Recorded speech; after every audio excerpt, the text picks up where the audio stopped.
guys, it's Lindsay, and today's video will be very fun and chatty, and I'm just going to have fun sharing with you guys my homeschool update for the 10th week. And I asked you guys in my last video, which was a 3-week update, do you guys want to hear updates from me? Like, is it boring, or do you guys like them? And I've gotten a lot of responses that you guys like them, and I enjoy watching other people's homeschool videos and their updates, whether they're in a different grade or not, just to see how their day is going, how their week's going, their ups and their downs, because you know what? It makes you feel more normal if you have a struggle, or if you are not having a perfect homeschool week or perfect homeschool day. There's never going to be a perfect homeschool day. Well, maybe. Sometimes it could be very awesome, and then other days can be really, really bad. We've had some ups and some downs and some bumps in the road. It had to do with our health. So the last time I did an update, I shared with you guys the first to third week. So this video, I will be sharing with you guys the 4th through the 10th week. We just finished our 10th week, so that's fresh in my mind. So I have my homeschool planner, and I went through it just to kind of give myself a chance to kind of refresh my memory. And I was like, what did we do for our 4th homeschool week? And I read my planner. It said sick in capital letters across the whole entire week. Oh my gosh, we were sick, and we had the flu, and it wasn't just like a sick where you have a cold and cough. No, it was like a flu where my kids were on the couch literally all day, and we were just wiped out. And yeah, it was bad. It was one of the worst sicknesses I've ever seen my family go through, and thank God my husband went to work and he didn't get affected by it whatsoever. The 4th week and the 5th week were pretty much, we were sick. I would say the 5th week kind of got back into the groove of things. My kids were still tired, but we did not have a lot of screen time like you would have thought. Usually when I'm sick, I like to just veg out and watch TV all day, but those days are gone for Mom. I can't do that anymore. I'm a mom. I can't just sit down on my bed and watch TV and binge watch Netflix. So my kids didn't do that, which is interesting because that's what I do. Well, I tried to read to them as much as my voice could handle because my throat was so sore. I just, I had to take them to the doctors. I had to take myself to the doctors, and it's been a long time since I've been. So I took the antibiotics, which I usually don't like taking, but that helped me out a lot.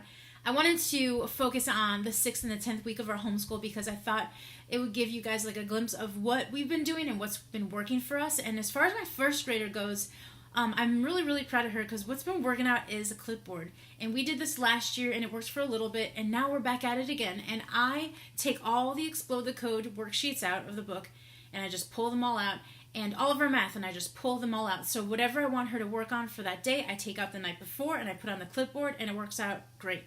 Especially right now in this season of our life, it's working out wonderful. I am having her still review the same update I did for the 3rd week, the BJU, which is Bob Jones University math workbook for kindergarten 5, K5. And so she's still 5 years old, but I was just like, I was going to just naturally put her in 1st grade math, which makes sense. But you know what? I didn't realize that usually for 1st grade, they always review kindergarten. And I had like 100 pages left in the Bob Jones University kindergarten book.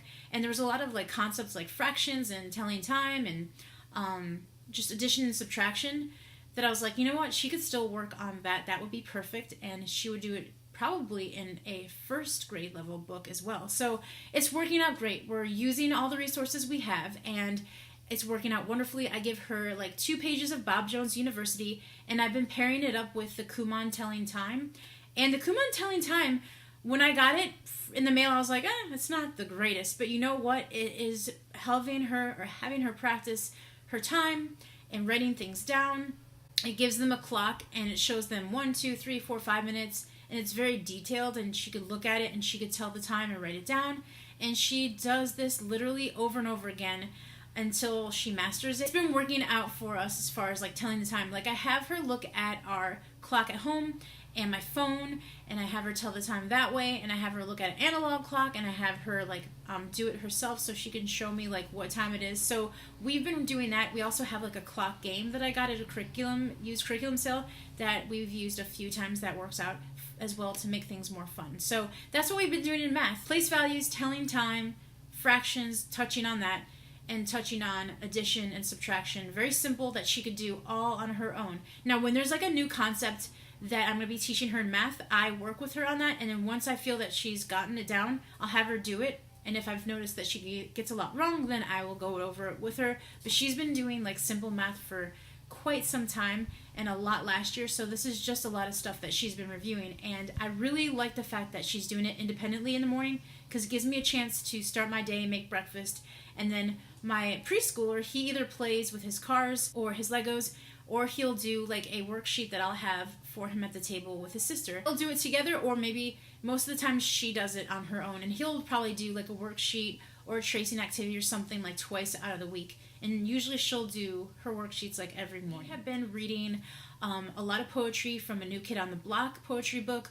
We've been still reading The Llama Who Had No Pajama, and we love all of those poems.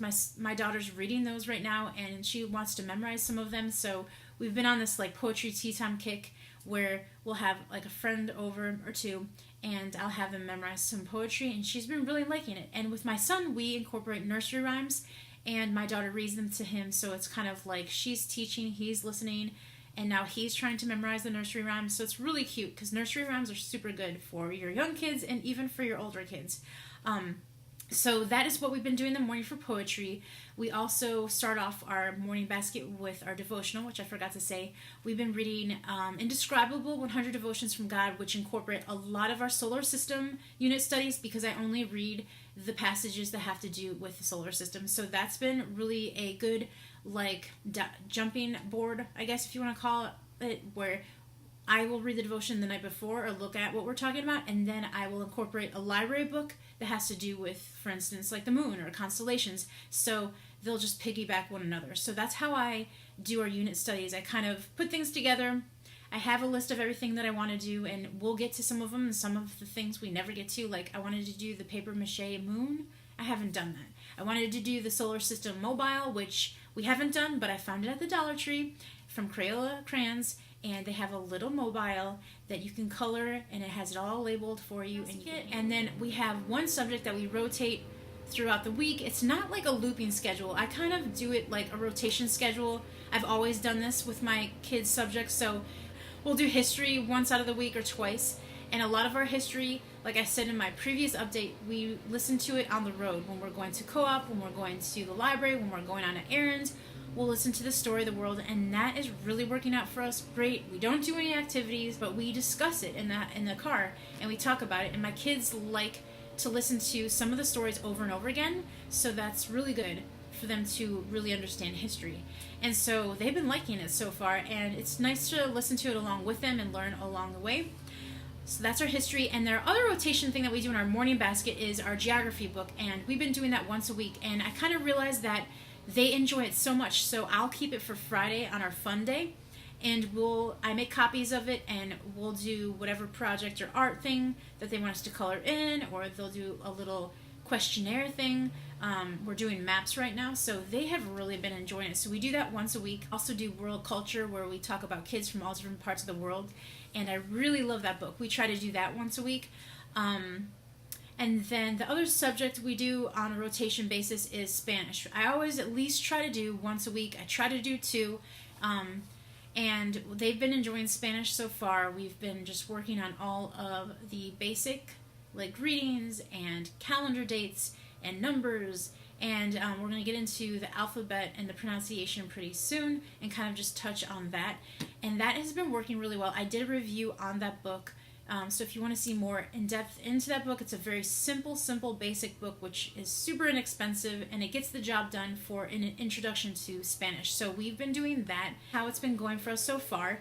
And in the afternoon time, or in between the morning and afternoon time, I want to make sure that my daughter finishes up her language arts, which is the good and the beautiful. She does explode the code, and she does the good and the beautiful. And for me, I don't think it's too much because I don't use the good and the beautiful the exact way they want me to. I kind of do as much as I possibly can do with my daughter that holds her attention. I will do a video if you guys want me to, more in detail of how we're using the good and the beautiful, because I don't want to go in rabbit trails and talk more about it, but we do the good and the beautiful, and she uses the reader, and she reads a book out of the reader pretty much every day, or any reader of her choice. She's into Dr. Seuss right now, and she's liking some of the first readers. We have been kind of like going to the library and getting some fun books, so whatever she is interested in reading, I will always have her read to me. Sometimes she'll read to me before she goes to bed, sometimes she'll read to me in the afternoon, but our main reading time is in the afternoon while my son's kind of playing. That's just the time that we work together on her reading to me, and then we work on the good and the beautiful, and that's one of our like mommy and me like times. But what was really, really fun that I wanted to share in this video is incentives for learning things that you want them to really focus on and learn, and maybe they haven't gotten there yet. Math and number identification for my son, and addition, like mental addition for my daughter. We have been using these mini chocolate chips, and I will ask them questions, and if they get one right, they get 2 little miniature chocolate chips, and then if they needed help from me, I'll give them 1 just to get them excited about the game. And that worked out really well. We did it a few times, I would say 2 or 3 times, and they love that so much.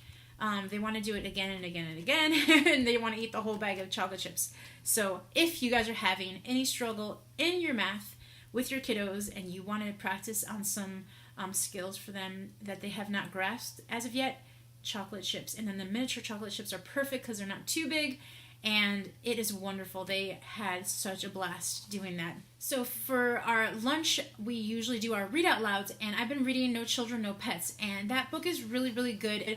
But we have also been listening to Paddington Bear as well, so that I can eat my lunch too, because sometimes I skip my lunch and I read, or I will try to read while eating, and it's a little hard. So we do audio, and I read out loud to them, depending upon how much I can handle reading, because we read lots.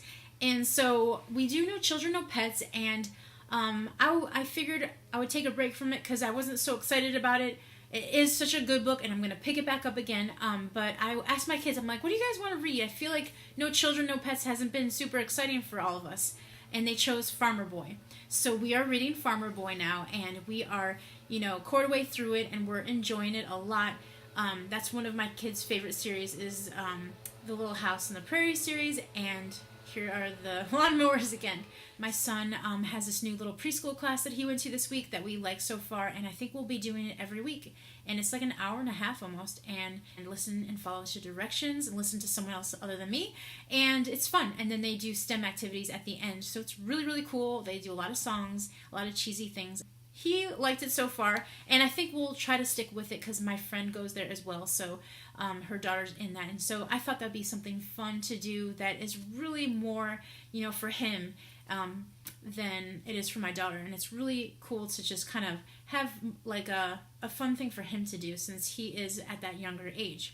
That's our update in a nutshell. Really working out nicely, and like I said, we're getting into the groove of things. I like when that happens. So I will update you guys in another 4 weeks. I'll try to update you guys on the 14th homeschool week to give you guys a little update on what's going on then. Thank you guys so much for watching. I will talk to you guys in my next video. Bye.